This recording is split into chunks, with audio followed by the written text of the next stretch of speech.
Yo, one of the problems with modern parenting these days is not the lack of information, but the complete opposite of that. The amount of information there is, because one, quality information becomes a thing that parents have to discern of what is quality, what isn't quality, what can apply to your child, what can apply to your child. And it just becomes overloaded with what am I doing and will this cause future trauma? And I feel like trauma is one of the big things that we're all fighting against, because we all see the trauma within ourselves, within our peers. We just see how messed up people is. Get rid of the word trauma. We see how messed up bad parenting can lead to messed up kids. We see it within everything, right? So we all do our best. We all put our kids in special programs, in tutoring things, or sports, or school. We try to give them every single advantage we can to avoid those problems.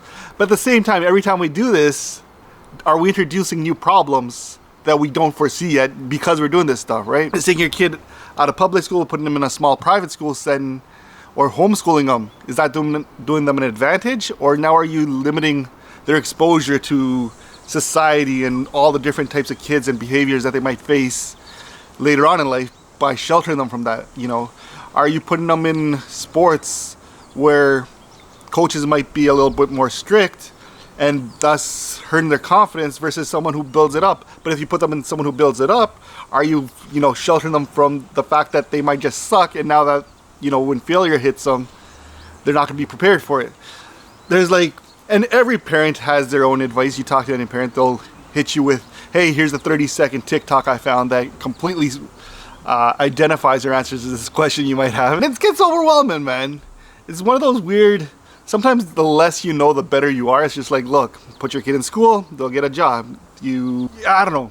It gets overwhelming, man. It gets tiresome. I feel like when it comes down to it, I gotta simplify it for myself by saying, listen, the only thing kids really need is your attention and your love, and then everything else is a bonus. Kids don't make it easy. They make you question, like, am I doing the right thing with this? Am I doing the right thing with that? And I don't know, man. Sometimes as a parent, it just becomes like, shit, maybe I do need to just chill. Maybe I do just need to focus on just having fun with you and not worried about all the extracurriculars, and I don't know. It's wild times, man. But what you gonna do? Because if you don't do that, then you feel guilty for not doing them either. Parenting, gotta love it. I'm sure our parents had their own problems when it came to parenting, and that I feel like for my parents and a lot of parents of their generation, it was just like, can we make ends meet to make sure our kids have a roof over their head and food in their bellies? And now we're taking it a step forward, and I don't know. That's what I'm saying in this video, is honestly, I just don't know. But hey, that's part of the fun of it. Anyways, till the next one.